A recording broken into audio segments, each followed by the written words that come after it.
Ketika kelaparan melanda, nomor satu pasti manusia normal akan mencari jalan keluar. Namanya juga hidup. Ya, dia pasti akan memikirkan sebagai manusia normal. Ishak berpikir, dia punya istri, saudara. Dia punya keluarga. Bagaimana kalau kelaparan di depan mata? Tentunya akan ada sebuah perencanaan. Dan setiap orang yang normal itu dalam hidupnya harus punya perencanaan. Kita nggak bisa hidup tanpa perencanaan. Tetapi perencanaan, kepintaran kita tidak cukup. Karena itu Tuhan berkata, sertakan Tuhan dalam setiap rencana hidupmu.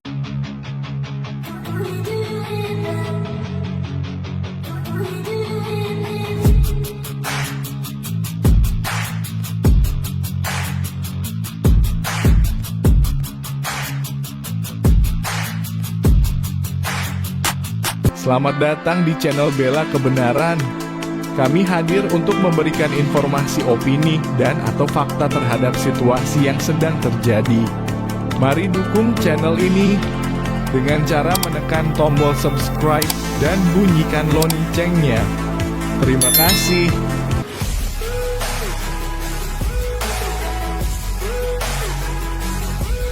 Yang terkasih, Shalom. Bagaimana kabarnya hari ini?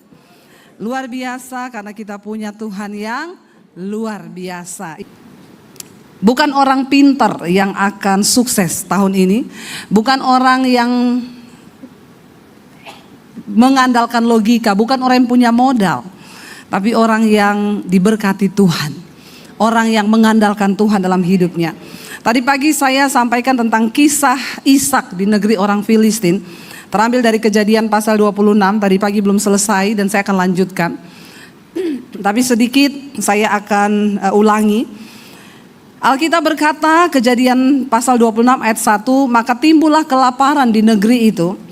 Ini bukan kelaparan yang pertama yang terjadi dalam zaman Abraham. Sebab itu Ishak pergi ke Gerar kepada Abimelek, raja orang Filistin. Lalu Tuhan menampakkan diri kepada Ishak dan berkata, jangan pergi ke Mesir. Diamlah di negeri yang akan kukatakan kepadamu. Ketika kelaparan melanda, nomor satu pasti manusia normal akan mencari jalan keluar. Namanya juga hidup. Ya, dia pasti akan memikirkan sebagai manusia normal. Ishak berpikir, dia punya istri, saudara. Dia punya keluarga. Bagaimana kalau kelaparan di depan mata? Tentunya akan ada sebuah perencanaan. Dan setiap orang yang normal itu dalam hidupnya harus punya perencanaan. Kita nggak bisa hidup tanpa perencanaan. Tetapi perencanaan, kepintaran kita tidak cukup.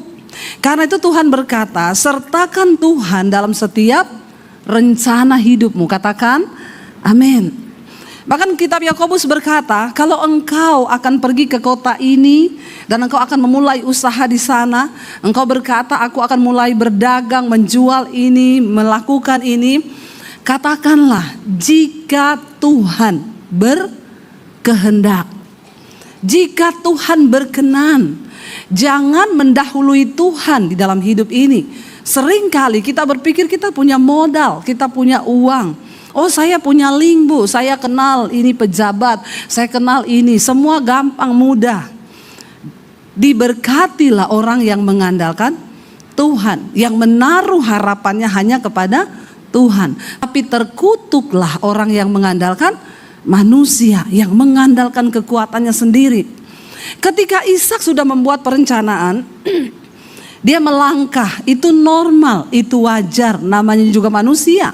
Dia gak mau mati bodoh di negeri itu dengan mati kelaparan.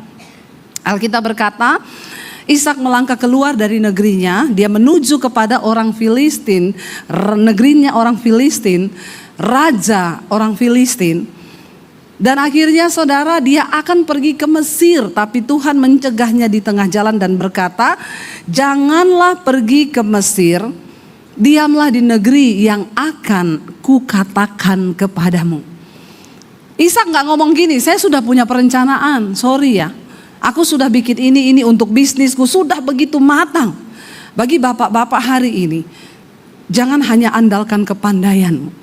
Sehebat apapun engkau bikin strategi dalam pekerjaanmu, libatkan Tuhan. Katakan, sebab Tuhan yang paling tahu. Kita jangan sok tahu.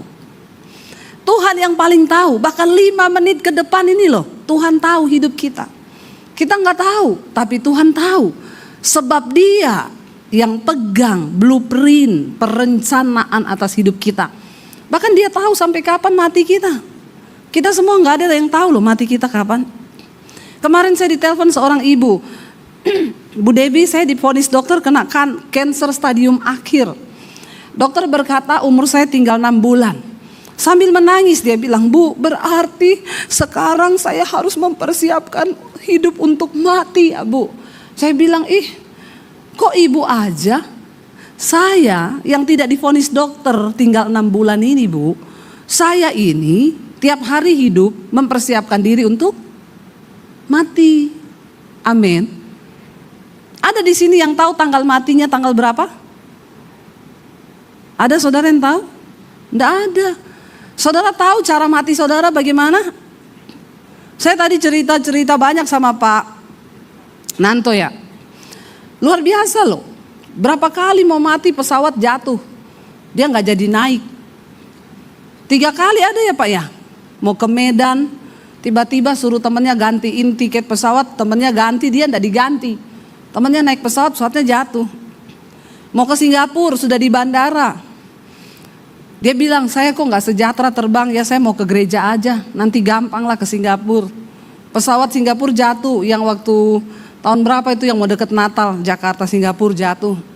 Terluput lagi, belum saatnya. Ya, tapi teman-temannya yang pergi mati 3 kali kalau nggak salah. Saya bilang, benar memang Alkitab bilang, kalau belum waktunya mati tidak mati. Tapi kalau sudah waktunya, nggak usah tunggu jatuh dari pesawat. Nggak usah tunggu kena kanker. Saya bilang, Bu, dokter bilang ibu tinggal 6 bulan. Jangankan ibu, yang sehat-sehat pun, kita ini kan hidup mempersiapkan diri untuk mati. Kenapa? Karena kematian itu yang pasti. Jangan sombong kalau kita merasa kita sehat hari ini. Karena gak semua syarat mati itu harus sakit. Ada orang cuma duduk di sofa habis pulang jalan-jalan pagi. Kita banyak dengar kan. Habis pulang jalan-jalan pagi loh. Cuma duduk loh, mati loh. Iya. Ada teman saya dari Sulawesi mau ke Jakarta. Rencana mau liburan sama anak di Bandung. Bisa-bisanya lagi nunggu bagasi. Dia bilang sama suaminya, Pak, aku ke toilet dulu, kamu nunggu ya kalau tas kita lewat. Iya. Keluar dari toilet datang. Loh, suamiku mana ya? Loh, itu kok orang rame-rame di situ, kenapa? Lari dia, suaminya udah jatuh, meninggal di bandara. Lagi nunggu bagasi. Saya tanya, Bu, nggak ada tanda-tanda? Di pesawat Bapak ngeluh apa? Nggak ada, Bu. Kita naik pesawat tidur. Landing sudah bangun seperti biasa, tidak terjadi apa-apa. Nggak ada kata-kata perpisahan. Nggak ada tanda-tanda mati. Saya mau bilang sama bapak-bapak hari ini, kita nggak tahu mati kita kapan, tapi tolong kasih tahu PIN ATM-mu sama istrimu. Amin bapak-bapak. Kasihan loh kalau kamu mati, istrimu nggak tahu nomor PIN ATM-nya. Mau beli peti aja bingung. Saya pernah ketemu ibu-ibu, dia cerita, aduh Bu, yang saya nggak tahu ini ya untuk biaya semuanya. Soalnya saya nggak tahu PIN ATM suami saya. Bapak-bapak, kalau engkau mau melihat keuanganmu diberkati Tuhan tahun ini, jangan ada dusta di antara kita. Bilang, coba istri lihat suami dan bilang, Pak, lihat istrinya, lihat. Istrinya dilihat, suaminya dilihat. Jangan lihat istri orang.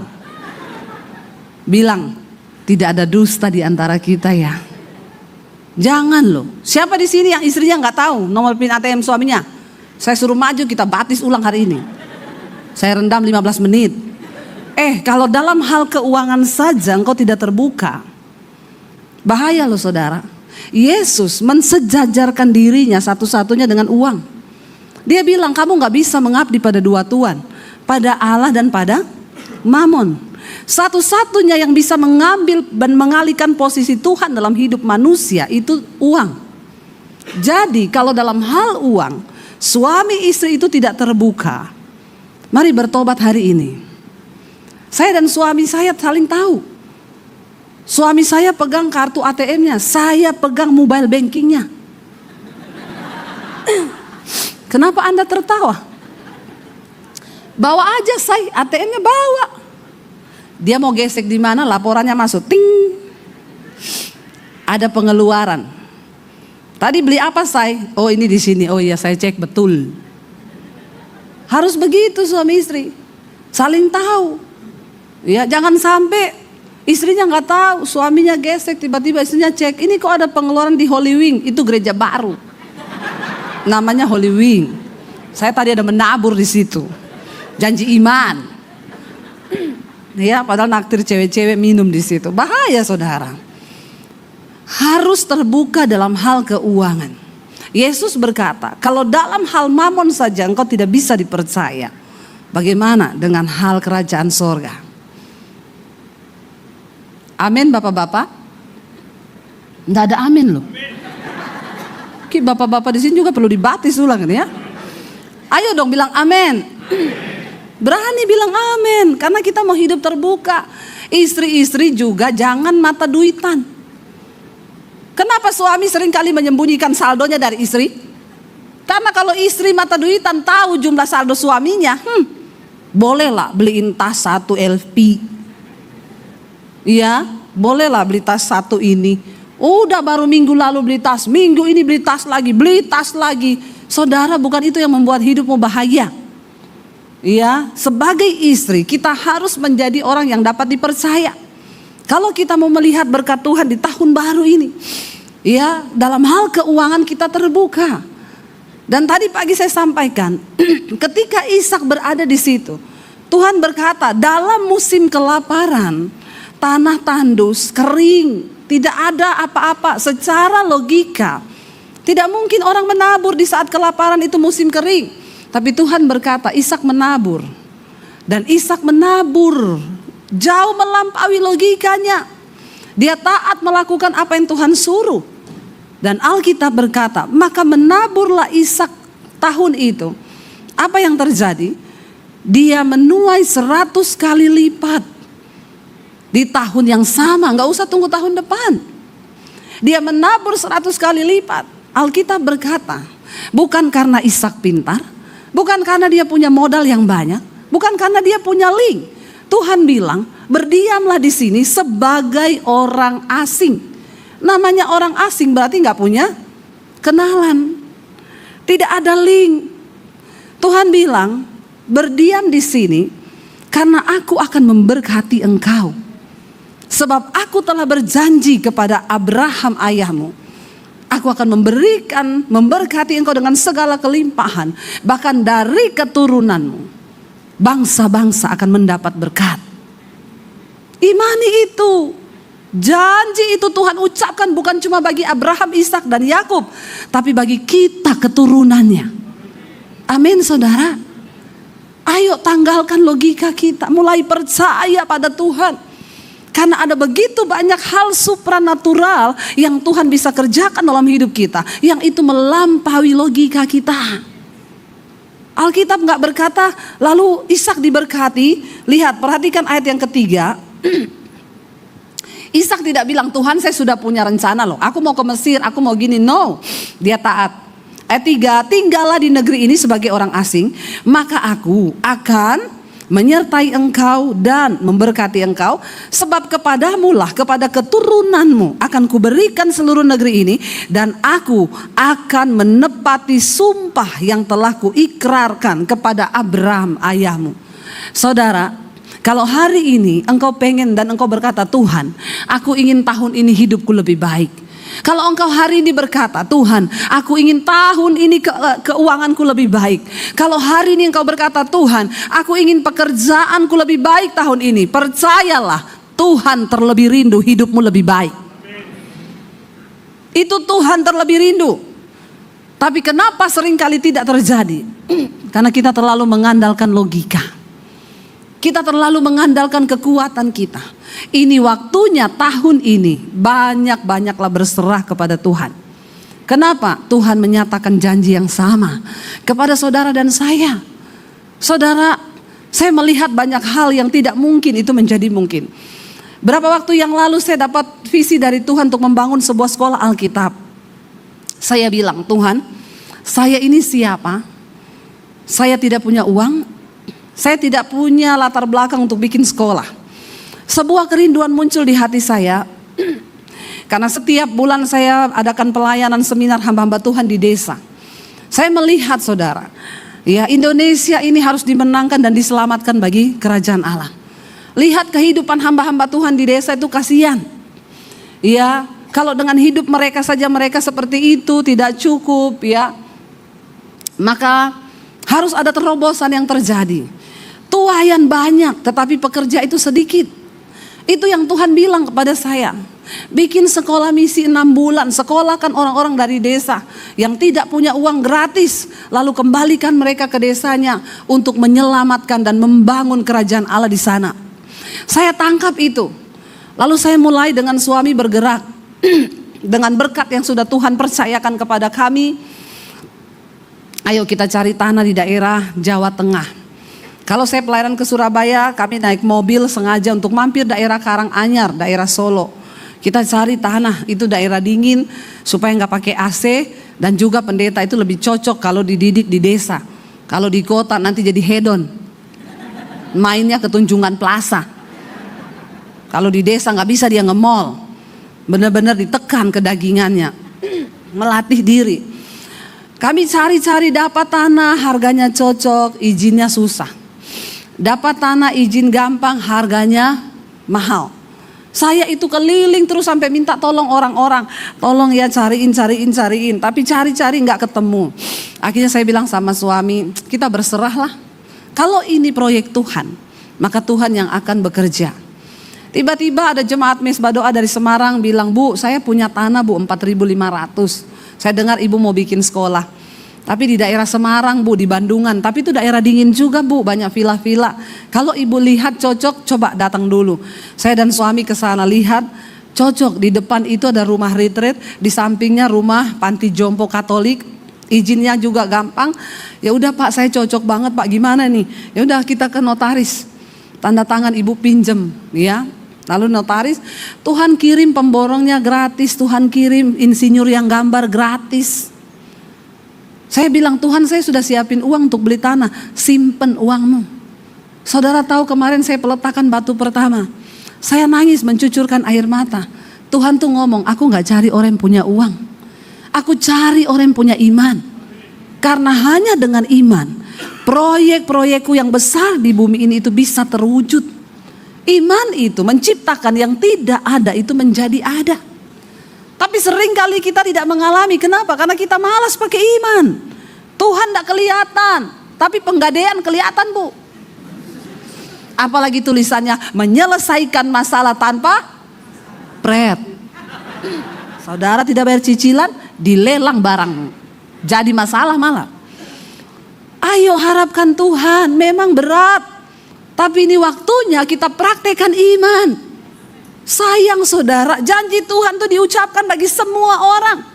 Tuhan bilang kepada Ishak, aku akan memberkati engkau tinggal di sini sebagai orang asing. Tidak mudah, gak punya kenalan. Cukup engkau punya Tuhan.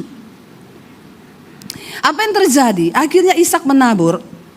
Ayat 12 dikatakan di sana, maka menaburlah Ishak di tanah itu, dan dalam tahun kapan?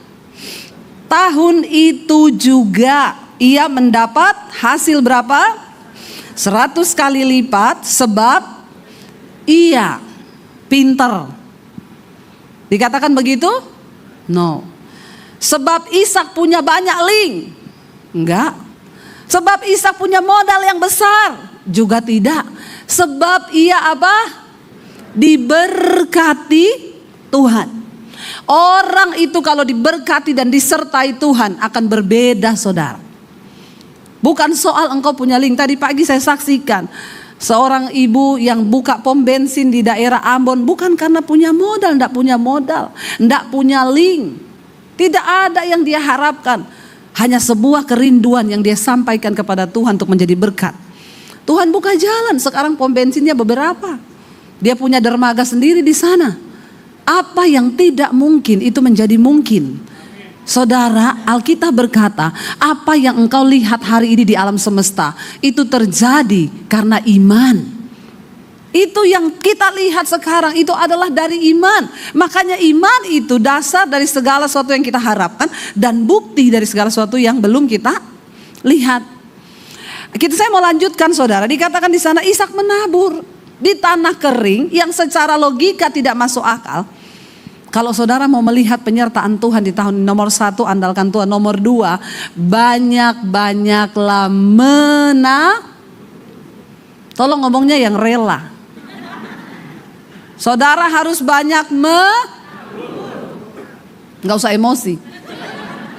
Menabur lagi. Biasa pendeta ngomongnya uang. Penting kita ngomong soal uang. Saya tidak punya kepentingan dengan saudara. Saya juga tidak punya kepentingan dengan gereja ini. Tapi Yesus mensejajarkan dirinya dengan mamon tadi yang saya bilang. Kalau engkau tidak dapat dipercaya dalam hal mamon, maka dalam segala hal juga Tuhan tidak mungkin bisa mempercayakan engkau. Kurang-kurangi kepentingan diri. Nggak usah beli tas mahal tiap bulan. Lihat orang yang berkesusahan di sekelilingmu. Lihat orang-orang yang membutuhkan. Karena engkau kaya atau tidak di mata Tuhan tidak tergantung dari merek yang kau pakai. Itu cuma di mata manusia. Kalau engkau menaburnya cuma seujung kuku, engkau pakai tas Hermes yang harganya ratusan juta atau miliar, pret di hadapan Tuhan. Bilang amin. Saya nggak punya kepentingan dengan hidup saudara, tapi saya punya kepentingan dengan kebenaran firman Tuhan. Sering kali orang bergaya pakai yang mahal, ya, pakai yang bermerek. Saya suka ada lagu yang lagi viral sekarang di TikTok. Aku tidak butuh Gucci, oh. Ku tidak butuh Louis Vuitton. Ku tak butuh itu semua, oh. Tuk bahagia. Karena aku pahami, bahagia itu bila aku memberi dan bila aku syukuri, oh semua berkatnya ku bahagia. Amin. Amin, saudara. Saya pakai sepatu LV, dikasih, ya saya pakai. Suruh beli, beli sepatu 18 juta ngapain? Kita kasih ke desa sudah jadi satu pastori itu. Betul gak? Bukan itu yang bisa bikin kita bahagia. Ibu-ibu dengar ya, kau bergaya-gaya pakai begini, kau pikir harga dirimu naik? Pret. Bukan barang mewah yang membuat engkau bisa bahagia. Tapi ketika engkau mampu menjadi berkat hidupmu, ketika engkau mampu melihat sekelilingmu, itu kebahagiaanmu. Kita menabur, saudara. Saya menabur buat pendeta-pendeta di desa. Mungkin sebulan hanya 2,5 juta setiap orang. Tapi dia bilang, ibu puji Tuhan, anak saya sudah selesai kuliah dari uang yang setiap bulan ibu beri. Berat bagi saya, bu. Tolong bu, ini yang satu sudah selesai kuliah, jangan hentikan karena ada satu lagi yang akan kuliah. Yes. Iya kan? Bagi kita uang 2,5 juta beli satu tas. Ya, uang 65 juta itu berarti, saudara, untuk menyelesaikan kuliah anak-anak pendeta di desa. Ayo, kalau engkau mau melihat Tuhan percayakan keuangan bagimu, lihat sekelilingmu. Menabur, engkau memiutangi Tuhan. Ya, engkau pakai tas mahal itu, sorry, tidak menggerakkan hati Tuhan. Kesombonganmu semakin dipicu. Saya hari ini bisa beli tas 100 juta, bisa banget. Saya sekarang YouTuber. Amin ya Pak ya? Amin, tahu itu. Tapi saya nggak lakukan itu. Saya tidak lakukan itu. Pernah sekali hampir tergoda saya beli tas LV 65 juta. Tapi Roh Kudus bicara di hati. Itu jadi satu pastori loh di desa. Saya nggak jadi mas, nggak jadi, saya balikin mas. Kenapa bu? Nah, aku tawanan roh. Maaf saudara, engkau gaya-gayaan. Ya, sok pakai yang bermerek. Kalau taburanmu tidak lebih besar dari gaya hidupmu, engkau miskin di hadapan Tuhan. Dan Tuhan gak mungkin percayakan hal besar. Gak mungkin.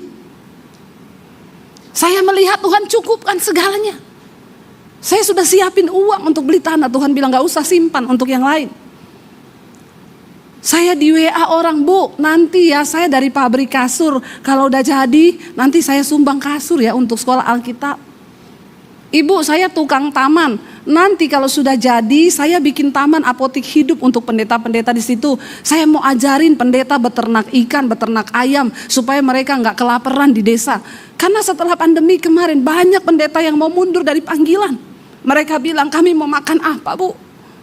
Kami nggak punya apa-apa. Jadi itu yang menjadi beban di hati saya. Agar mereka diajari, bisa nanam sayur. Setidaknya untuk dirinya sendiri. Dia sudah tidak lagi menyusahkan atau berharap dari pinjam-pinjam uang ke orang. Setiap bulan kami seminar hamba-hamba Tuhan. Saya tekankan kepada pendeta-pendeta. Kalau engkau tidak percaya kepada Tuhan yang hidup, jangan kau melayani Tuhan. Percuma. Alkitab berkata, waktu engkau berpaling kepada Allah, engkau harus percaya bahwa Allah itu ada. Dia hidup dan dia memberi upah kepada orang yang sungguh-sungguh mencari dia. Kalau tidak sampai di situ imanmu, berhenti jadi pendeta. Saya bilang itu kepada pendeta di desa. Dan jangan engkau punya muka celengan babi yang berharap ketemu orang kaya dikasih duit. Engkau punya Tuhan yang hidup. Orang-orang yang bahkan tidak kita sangka bisa Tuhan pakai. Karena kita berharap kepada Tuhan. Kita gak perlu cari muka sama manusia. Kita gak perlu cari muka sama orang kaya. Tuhanlah yang mendukung kehidupan kita, bukan manusia. Karena Alkitab berkata, terkutuk orang yang mengandalkan manusia. Saudara, ayo kita masuki tahun ini dengan iman yang benar kepada Tuhan. Amin. Mari kita hidup menurut kehendak Tuhan. Di luar logika, Ishak menabur di tanah yang pecah-pecah, kering, kelaparan. Tidak ada hasil tanah. Tetapi ketika Tuhan berkata menabur, dia menabur. Ya, sorry saudara. Saya mengucapkan firman itu dengan menghayati soalnya. Jadi gak tahan air mata saya itu ya. Tuhan itu selalu berkata kepada bangsa Israel, Allah yang engkau sembah itu Allah yang hidup. Aku ini Tuhan yang hidup. Kenapa berulang kali Tuhan tekankan itu kepada bangsa Israel? Sebab bangsa itu seringkali gak percaya kepada Tuhan. Di mulut mereka berkata percaya. Kita kalau nyanyi di gereja hebat saudara. Ya, wah. Tetapi seringkali ya, hati kita itu tidak ada pada Tuhan. Waktu menghadapi masalah, kita lupa bahwa Tuhan itu hidup dan dia mampu melakukan hal-hal yang supranatural. Oke saudara, saya tidak akan membahas itu lagi. Lalu Alkitab berkata, ya, ayat yang ke-13, coba kita baca. Dan orang itu menjadi apa? Kaya, bahkan kian lama kian kaya, sehingga ia menjadi sangat kaya. Ia mempunyai kumpulan kambing domba dan lembu sapi serta banyak anak buah. Sehingga orang Filistin itu cemburu. Orang itu loh disertai Tuhan, tetap aja ada yang sirik. Inilah hidup. Kita susah diomongin. Kita diberkati juga ada yang omongin. Jadi sudahlah saudara, jalani saja hidup ini. Iya. Ketika Ishak menjadi kaya, ada orang yang cemburu. Seringkali yang cemburu sama kita bukan orang jauh, keluarga sendiri, teman sendiri. Itu sudah ada di dalam Alkitab. Jadi biasalah saudara, kita diomongin, kita diginiin, ya udah biar aja. Waktu engkau susah, seringkali orang gak mau lihat. Tapi ketika engkau sukses, banyak orang mendekati dengan motivasi yang berbeda. Bahkan ada yang ingin menjatuhkanmu. Alkitab berkata, akhirnya orang Filistin itu melihat, kok dia mulai kaya ya. Sehingga orang Filistin itu cemburu kepadanya. Maka segala sumur yang digali dalam zaman Abraham ayahnya oleh hamba-hamba ayahnya itu ditutup oleh orang Filistin dan ditimbun dengan tanah. Pada zaman itu sumur merupakan harta yang sangat berharga. Kenapa? Di tengah padang pasir, di tengah gurun, tanah yang kering, maka sumur yang ada air itu akan menghidupi ternak, akan mengairi semua hasil tanah. Lalu Alkitab berkata, sumber satu-satunya yang Ishak punya dari peninggalan papahnya itu ditutup. Waktu engkau diberkati, seringkali banyak orang ingin menutup berkat itu. Tapi saya mau bilang, kalau berkat itu datang dari Tuhan, tidak ada satupun yang bisa menutupnya. Tidak ada satu orang pun yang bisa menutup berkat yang dari Tuhan. Makanya jadilah orang yang diberkati Tuhan. Mereka berpikir dengan mereka tutup sumurnya Ishak, setelah ini miskin lu. Tapi Alkitab berkata, bila kau yang membuka pintu, tak ada satupun dapat menutupnya. Bila kau yang mengangkat aku, tiada yang dapat merendahkanku. Katakan amin. Tahun ini jadilah orang yang berkenan di mata Tuhan. Sebab berkat Tuhan gak bisa diutak-atik oleh musuh. Mau dengan cara apa orang merendahkan, menutup sumber berkatmu. Sumur, bicara tentang sumber berkat. Mungkin ketika usahamu diberkati, orang akan depak engkau dari kanan kiri, berusaha untuk menjatuhkan karena dia cemburu akan hidupmu. Tetaplah menjadi orang yang diberkati Tuhan. Saudara lihat, ditutup semua sumurnya. Karena mereka tahu inilah sumber sampai dia diberkati. Mereka menutup semua sumur yang digali dari zaman Abraham ayahnya oleh hamba-hamba ayahnya itu ditutup oleh orang Filistin dan ditimbun dengan tanah. Lalu kata Abimelek kepada Ishak, raja orang Filistin, pergilah dari tengah-tengah kami. Sebab engkau telah menjadi jauh lebih berkuasa daripada kami. Jadi pergilah Ishak dari situ dan berkemahlah ia di lembah Gerar dan ia menetap di situ. Saudara, kalau engkau sudah membangun satu usaha, lalu usaha itu diberkati Tuhan di tempat itu, dan tiba-tiba orang suruh engkau pergi dari situ, kira-kira respon saudara apa? Seringkali kita akan berkata, enggak bisa loh, ini tempat aku diberkati loh. Kamu gak bisa gitu aja dong, ayo kita pakai kekuatan. Berani saya. Mau apa? Bunuh-bunuhan? Ayo kita mau apa? Tuntut-tuntutan? Mari kita tuntut siapa yang menang di pengadilan. Waktu engkau memakai kekuatanmu, maka itu artinya engkau melepaskan tangan Tuhan dari hidupmu. Katakan amin saudara. Jangan pakai kekuatanmu, duduk di kaki Tuhan. Waktu orang berusaha merendahkanmu, waktu orang berusaha untuk menutup jalanmu, duduk di kaki Tuhan. Saat itu engkau mengangkat tangan kepada Tuhan, maka dia yang akan turun tangan. Jangan dengan kekuatanmu engkau capek, engkau stres. Ada banyak hal di hidup ini yang tidak bisa engkau selesaikan dengan kekuatan hukum. Ada banyak hal dalam hidup ini yang tidak bisa engkau selesaikan dengan link-link orang hebatmu. Engkau perlu Tuhan yang menyelesaikannya bagimu. Katakan amin. Sebab dia yang lebih tahu hidup kita. Seringkali yang harus kita lakukan itu cuma duduk di kaki Tuhan, minta petunjuk dari Tuhan. Itu artinya engkau menomorsatukan Tuhan di dalam hidupmu. Tapi waktu engkau pakai kekuatanmu, Tuhan bilang silakan, engkau masih kuat, selesaikan sendiri. Dan aku tarik tanganku atas hidupmu. Ishak tidak melawan. Dia nggak ngomong, aku sudah bangun usaha loh di tempat ini. Apa hakmu tutup tanah sumur ayahku? No, dia diam. Dia pergi meninggalkan daerah itu ketika diusir oleh raja orang Filistin. Tadinya Abimelek berkata, siapapun yang mengganggu Ishak dan istrinya, maka dia akan dihukum mati. Tadinya Abimelek berkata begitu kepada semua orang Filistin. Tetapi ternyata kecemburuan itu bisa bikin orang jadi jahat. Waktu engkau cemburu dengan pelayanan orang lain, engkau bisa jadi jahat. Waktu engkau cemburu dengan pekerjaan orang lain, engkau bisa jadi jahat. Tekan rasa iri hatimu saudara. Waktu engkau lihat keluargamu diberkati dan engkau tidak, engkau bisa jadi jahat loh. Banyak orang-orang yang akhirnya memusuhi ketika kita diberkati karena rasa iri dan cemburu. Itu roh akhir zaman, sirik namanya. Susah lihat orang seneng, seneng lihat orang susah. Jauh itu dari hidup kita, saudara. Ya, kalau orang lain pelayanannya diberkati, bersyukur. Lihatlah, wow, Tuhan dahsyat ya.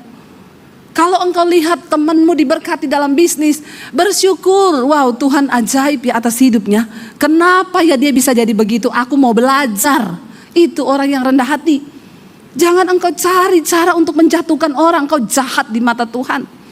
Tapi kalau orang itu diberkati Tuhan, engkau gak perlu takut. Dia pergi, Ishak itu dengan rendah hati menerima. Gak ada satupun dikatakan lalu Ishak berperang. Dia udah banyak anak buah juga. Jadi pergilah Ishak dari situ dan berkemahlah ia di lembah Gerar dan menetaplah ia di sana. Tuhan itu sangat suka dengan orang yang rendah hati. Tapi Alkitab berkata ia menentang orang yang sombong. Orang itu kalau sombong dia menjadikan dirinya musuh Tuhan. Lah saudara, orang bermusuhan sama Tuhan apa bisa menang?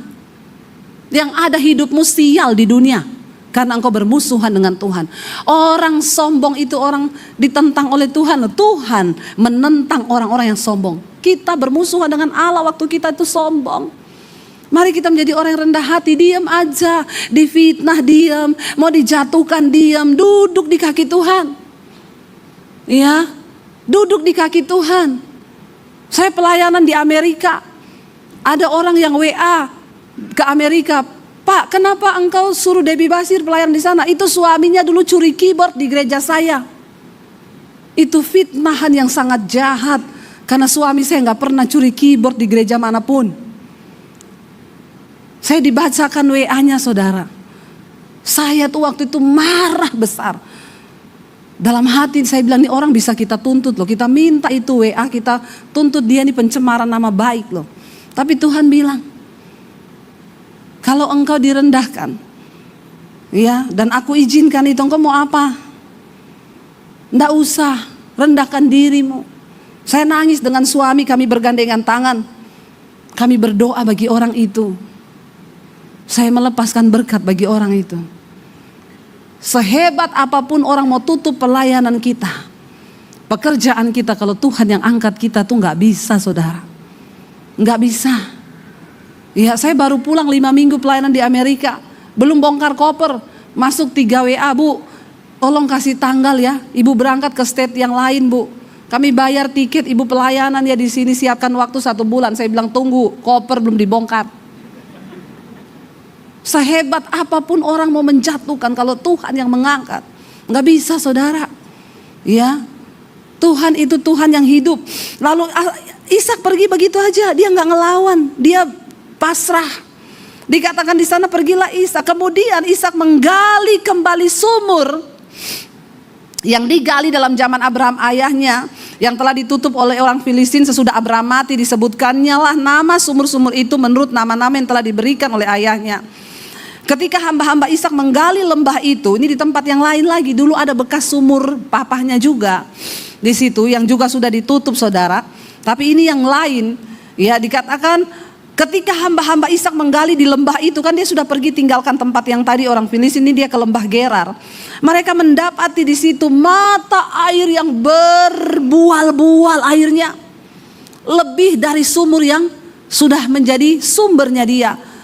Tuhan memberkati Ishak. Dimanapun engkau pergi akan selalu ada sumur-sumur yang dibuka oleh Tuhan. Akan ada selalu.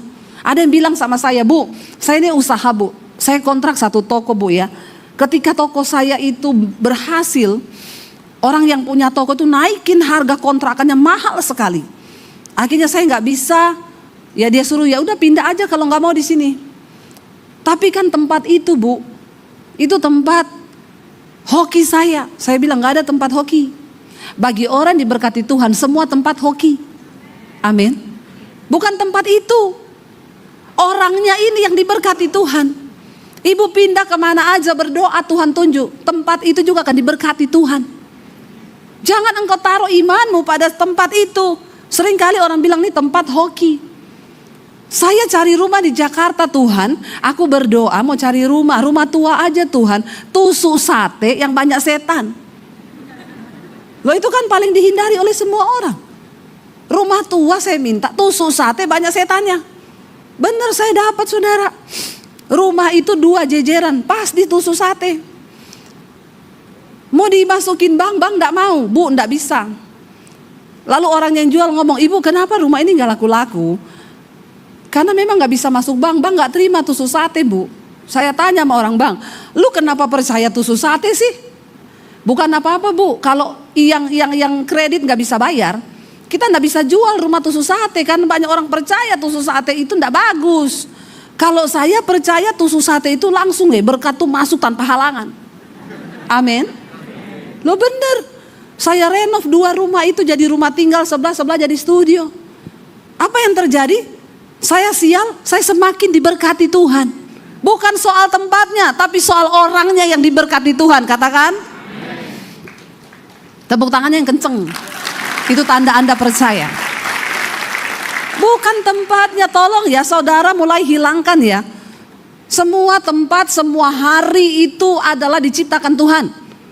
Saya beli apartemen di Jakarta, lantai 13. Angka mujur bagi saya, amin. Tidak ada angka sial saudara. Yang sial tuh nasibmu karena kau tidak bertobat. Amin. Lo hidupmu sial kalau kau hidup dalam dosa. Kalau kau diberkati Tuhan, mau engkau tinggal di lantai 13, nomor rumah 13, tusuk sate banyak setannya, Tuhan ikut dalam hidupmu, engkau diberkati Tuhan. Jadi saya ini sudah menentang arus memang. Saya harus buktikan itu karena saya ini hamba Tuhan. Saya taruh hidup dan iman saya, kalau percaya Tuhan jangan setengah-setengah. Maka Tuhan memperhitungkan imanmu itu. Tadi Pak Nanto tanya, bu kenapa ya ibu bisa disertai Tuhan begitu? Saya bilang ya mungkin ya Tuhan melihat saya ini gak setengah-setengah percaya Tuhan. Disuruh keluar dari rumah, keluar kamu, jangan bawa ijazah. Saya mau lihat Yesus kasih makan kamu pakai apa. Saya keluar. Mami saya nangis, kamu mau hidup bagaimana? Mam, aku mengikuti Tuhan yang bertanggung jawab atas hidupku. Memang saya belum lihat sekarang mam, tapi percayalah Tuhan yang aku sembah itu Tuhan yang hidup. Tahun lalu saya beliin mami saya rumah di Sulawesi saudara. Yang lebih besar dari rumahnya. Dan semua orang melihat, wow Tuhanku hidup. Amin saudara. Tuhan itu hidup. Tuhan itu hidup. Memang saya dibilang kamu nggak tanpa ijazah, saya mau lihat Yesus kasih makan kamu pakai apa. Tanpa ijazah, akhirnya saya jadi YouTuber kan. Nggak ditanya sama YouTube, ijazahmu mana? S berapa? S1, S2, S3, S4, S7? Enggak. Tapi saya diberkati Tuhan. Ayo percaya sama Tuhan, jangan setengah-setengah. Lalu dikatakan Ishak gali, di situ airnya berbuar-buar. Lalu bertengkarlah para gembala Gerar dan para gembala Ishak. Di Gerar iri lagi.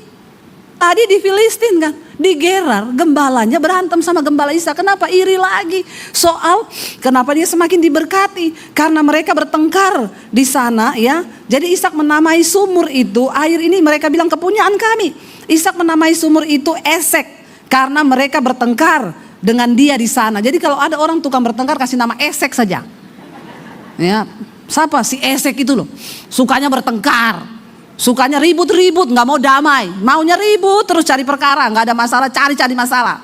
Saya tadi pagi cerita, ada ibu-ibu konseling, suami saya tuh loh bu, saya itu nggak ada masalah bu, rumah tangga aman-aman. Dia tanya, dulu mantanmu berapa? Astagfirullah, mantanmu waktu kamu belum nikah sama saya berapa? Dia jawab 6. Siapa aja? Terus kamu pernah ngapain sama mantanmu? Rempong nggak saudara? Nggak dijawab, nggak usah tanya-tanya. Berarti kamu lakukan sesuatu sama mantanmu. Ini ya, suami cari gara-gara loh. Saya bilang, ya bilang bu sama suamimu, nggak usah kayak gitu lah. Saya sudah bilang bu, ya udah ibu layani suami ibu yang baik, berbuat baik supaya dia percaya. Sudah bu, bangun pagi saya buat baik, saya potongin buah, saya bikinin kopi. Jawabannya apa? Kok baik? Ada sesuatu ya? Salah-salah saya mau bilang bikin kopi kasih sianida dikit bu. Doakan bu, itu nasibmu. Karena itu yang kau pilih, doakan supaya dia bertobat. Tapi saya capek Bu hadapi suami kayak begitu. Bapak-bapak nggak ada masalah, nggak usah cari-cari masalah. Itu kan udah zaman dulu, nggak usah diungkit-ungkit. Yang dulu-dulu itu nggak usah diungkit. Ya, saya ditanyain suami saya, pacarmu dulu berapa? Udah mati semua mantan saya.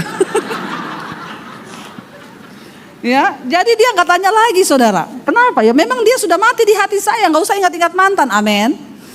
Ya nanti melebar-lebar kemana-mana ya nggak ada masalah. Jadi masalah Tuhan bilang, Tuhan memberkati orang yang bersepakat. Kalau engkau ribut-ribut terus rumah tanggamu, maka tidak ada berkat dalam rumah tanggamu. Hidup damai bersama. Berantem boleh 5 menit cukup, katakan. Beneran loh, tenane loh. Ya, 5 menit aja, say udah lebih dari 5 menit, yuk kita doa bareng. Itu kalau jiwamu sehat. Lain kalau engkau sakit jiwa. Orang yang marah-marah tuh sakit jiwa, tapi stadiumnya awal. Ya, perhatikan ya, marah-marah, engkau mendekati depresi. Kalau sudah mulai masuk depresi stres, itu udah diam-diam, sama istri nggak ngomong, sama anak nggak ngomong, diam, pegang HP terus. Sebentar lagi engkau gila. Jangan begitu saudara. Jadi orang tuh biasa aja, normal-normal aja, men. Lalu Alkitab berkata, berantem lagi nih. Ya susah ya, orang diberkati Tuhan tuh banyak musuh nggak? Banyak. Jangan pikir, nih kok tiba-tiba ada asap kemuliaannya. Tuhan hadir di sini saudara. Atau ini tanda khotbah sudah selesai? Udah habis waktu loh ya? Belum ya? Belum loh. Kita dengar suara rakyat loh. Tapi saya harus pergi ke sana saudara. Saya ada jadwal sana jam 2. Ya kita cepat saja ya, sebentar 5 menit ya Bu. Tolong imam musik siap di sini saja. Lalu kemudian mereka menggali sumur lain dan mereka bertengkar juga tentang itu. Maka Ishak menamai sumur itu Sitna. Lalu ia pindah dari situ menggali sumur yang lain lagi. Tetapi tentang sumur ini mereka tidak bertengkar. Sumur itu dinamai Rehobot. Dan ia berkata, sekarang Tuhan telah memberikan kelonggaran kepada kita sehingga kita dapat beranak cucu. Saudara tahu, singkat cerita saudara baca sendiri di rumah. Ayat yang ke-26 berkata, lalu datanglah Abimelek, raja orang Filistin tadi, mendapatkannya bersama-sama dengan Ahasud sahabatnya dan Pikol kepala pasukannya. Kata Isa kepada mereka, mengapa kamu datang mendapatkan aku? Bukankah kamu benci kepadaku dan telah menyuruh aku keluar dari tanahmu? Jawab mereka, kami telah melihat sendiri bahwa apa? Tuhan menyertai engkau. Sebab itu kami berkata, baiklah kita mengadakan sumpah setia antara kami dan engkau, dan baiklah kami mengikat perjanjian dengan engkau, bahwa engkau tidak akan berbuat jahat kepada kami, seperti kami tidak akan mengganggu engkau, dan seperti kami semata-mata berbuat baik kepadamu, dan membiarkan engkau pergi dengan damai. Bukankah engkau sekarang yang diberkati Tuhan? Saudara percayalah, dalam hidup kita Tuhan mau orang melihat bahwa kita adalah orang-orang yang diberkati Tuhan. Biar orang keluar dari mulutnya berkata, engkau adalah orang yang diberkati Tuhan. Tahun ini adalah tahun berkat bagi saudara. Tapi satu syaratnya, tinggalkan dosa. Yang selingkuh-selingkuh tobat. Yang masih hidup dalam dosa, tinggalkan semua. Cari perkenanan Tuhan. Sebab Tuhan sanggup menjawab lebih dari yang kita doakan. Mari kita bangkit berdiri bersama saudara. Kita renungkan firman ini.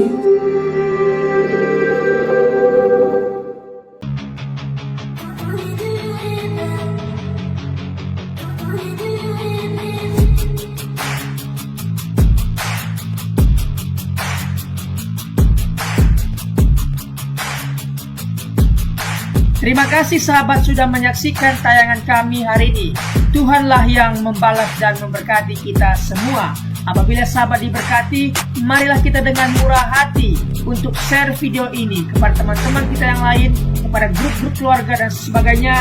Dan jangan lupa meninggalkan komentar di bawah video ini, serta menekan tombol subscribe video kami, sehingga sahabat tidak ketinggalan video-video terbaru dari kami. Terima kasih, Tuhan Yesus memberkati kita semua.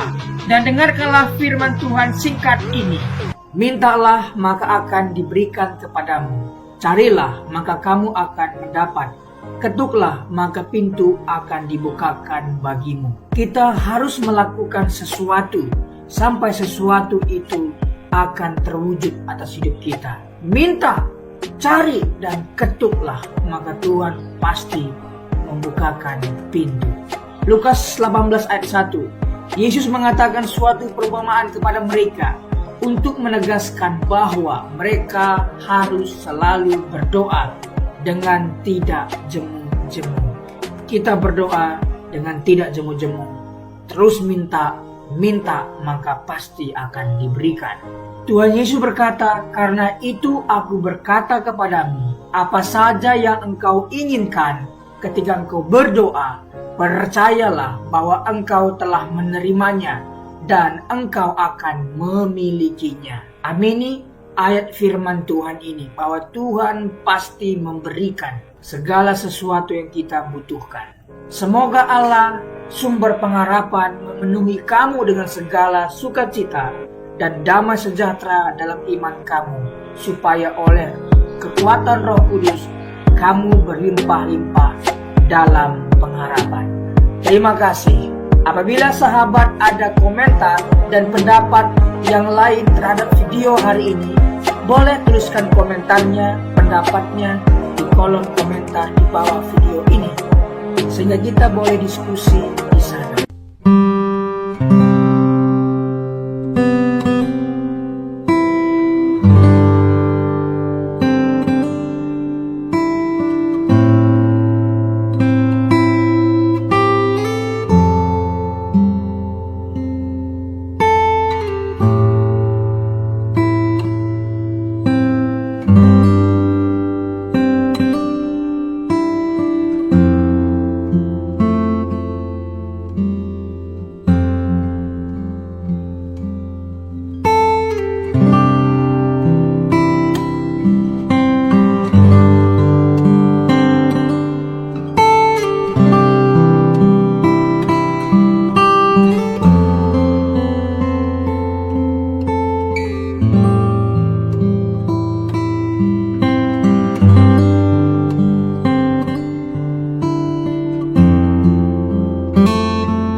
Tuhan.